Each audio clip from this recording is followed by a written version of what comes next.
A Different Pond, written by Bao Phi, illustrated by 𝕝𝕚𝕝𝕜𝕖. Dad wakes me quickly so Mom can keep sleeping. It will be hours before the sun comes up. In the kitchen, the bare bulb is burning. Dad has been up for a while, making sandwiches and packing the car. "Can I help?" I ask. "Sure," my dad whispers and hands me the tackled box. The streetlight looks brighter, and the roads aren't so busy before the sun comes up.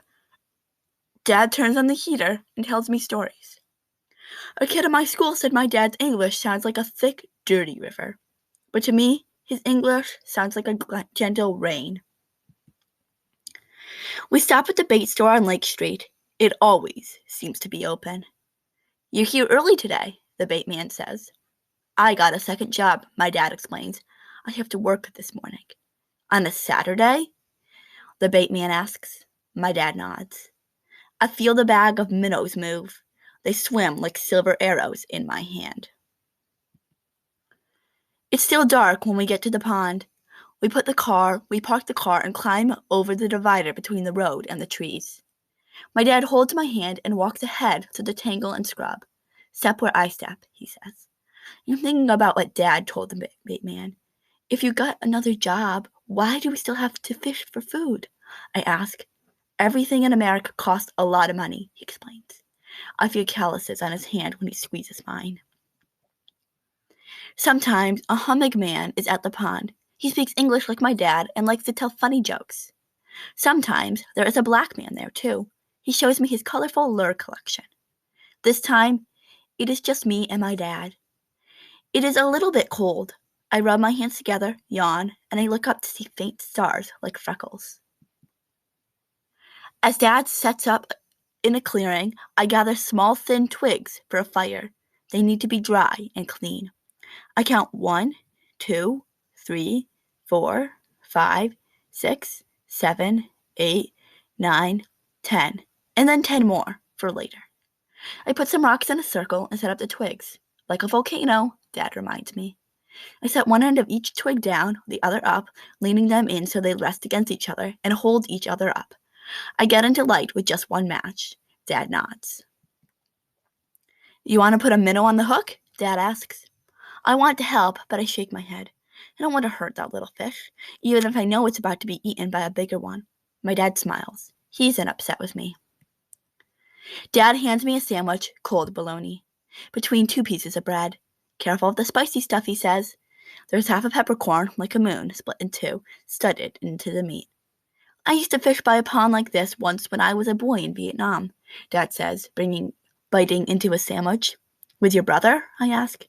He nods, then looks away. Dad tells me about the war, but only sometimes. He and his brother fought side by side. One day, his brother didn't come home. The bobber dips in the dark, and Dad pulls. "Got one," he says, almost shouting. A crappie, and soon another. "Can I help?" I ask. He nods, and I use 2 hands to help guide the fish into the bucket. The fish was slimy and rough at the same time. Dad laughs at the funny face I make. Dad smiles, his teeth broken and white in the dark, because we have a few fish, and he knows we will eat tonight. Time to go home. Dad must get ready for work. He washes his hands with a small rub of green and white soap. Then I do the same. I look at the trees and we walk back to the car. I wonder what the trees look like at the other pond, in the country my dad comes from. By the time we get home, the sunlight coming through the window is just a faint tint, blue and gray instead of gold. At home, Mom looks tired, but she smiles as the fish in the big right bucket. My dad changes his clothes and gets ready to go to work. He pats me on the back and says to Mom, "Our boy did a good job with the fire today." "You learned so quickly," Mom says. Then she asks me to go help with the fish before she has to go to work, too. I'm sad that she and Dad must leave, but not too sad. I know that later on they will both come home. "Look after your baby brother," Mom reminds my brothers and sisters. She means me. Then she gets her bike and goes to work. I am not a baby, I think to myself. I helped catch dinner. Tonight, when we are all home, Dad will put rice in the cooker, and Mom will fry the fish on both sides until they are crispy. I'll bring out the jar of fish sauce that has flecks of chili pepper and carrots floating on top. At the table, my brothers and sisters will tell funny stories.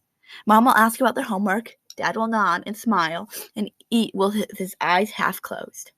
Good fish, he will say to me. And I will smile and nod. And later, when we sleep, we will dream of fish in a faraway pond. The